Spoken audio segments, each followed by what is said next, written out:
You might not realize this, but there are actually quite some researchers doing research on facial expressions.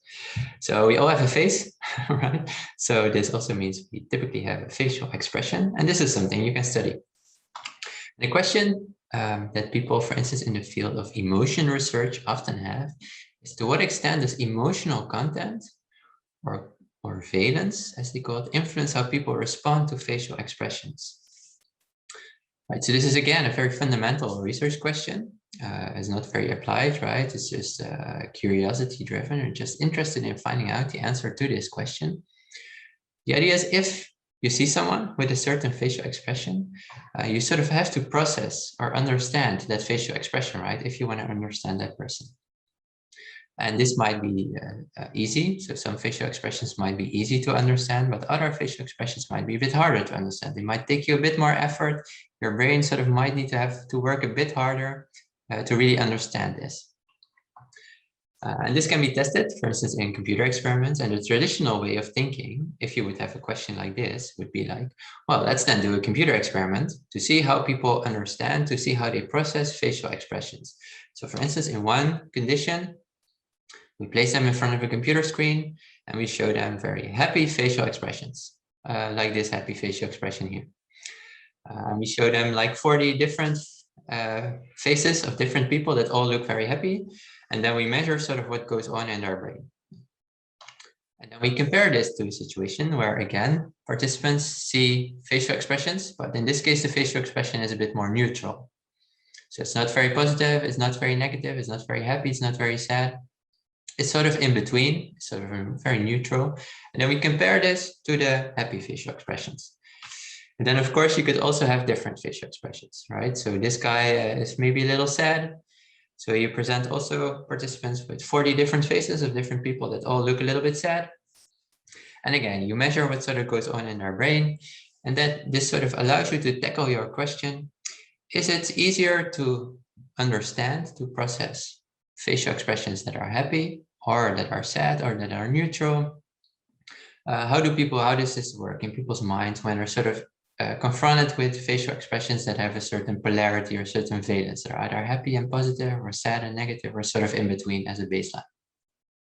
Right, so this is sort of the traditional way of answering those kind of more fundamental questions, again, using a computer paradigm. But already, again, you may sort of realize, if you see a facial expression in everyday life, it's typically not just a face that you see, right? You see an entire person, and that person might not just have a facial expression and do nothing, but they may also be talking at the same time, for instance, or there might be some interaction going on. That person is typically placed in a larger or richer environment. So maybe, again, the theories that were built based on this kind of research may not completely generalize to everyday situations that are much richer, or there are many more things interacting with each other. Well, and again, of course, then you could think, well, then maybe we should start using VR also in this case to answer the same question, but perhaps in a bit more rich environment. And we did this in the past by immersing participants into a virtual restaurant. So they would start this experiment by looking into a virtual mirror, and then they would see themselves in this virtual mirror wearing a waiter's or waitress's costume. So they would really look like a waiter or a waitress. And we told them, well, from now on, you're working in this virtual restaurant, and please go to all of the clients, all of the customers in this restaurant, and ask them what they thought of their meal. They just finished their meal, and just ask them what they thought of it. And then some of those restaurant guests that they encountered in this virtual restaurant would be looking very happy, as you see here. And actually, they would also be talking at the same time. So they would be saying things like, well, my meal was really delicious, which is very positive, right? Or they would say, my meal was moderate, which is sort of neutral, or my meal was disgusting, which is more negative. So already by placing participants in this larger environment, you also start realizing in everyday life, we don't just see facial expressions in isolation, right? Typically, there's also speech, and you see their body, and there's a richer visual environment. And then we can sort of tell, do those theories that we have of what's going on in people's minds and people's brains when they're processing, when they're looking at those facial expressions, do those theories generalize to those kind of way richer situations? And then again, we could also have a facial expression that is a bit more neutral, right? In between, not very positive, not very negative. Again, paired with the same words. Or this restaurant guest could look quite grumpy, right? And then we could again have her say different things that are also either more positive or more negative. And what's really nice also about this approach, I think, is that everything can be exactly the same, except for the one thing you're interested in, which is this facial expression. And it's quite easy to manipulate those facial expressions in VR by just playing around with people's eyebrows and people's mouth. I say people, but I mean virtual agents in this case. So if the eyebrows go up and the corners of the lips sort of go up, that's a very easy way of creating a positive facial expression.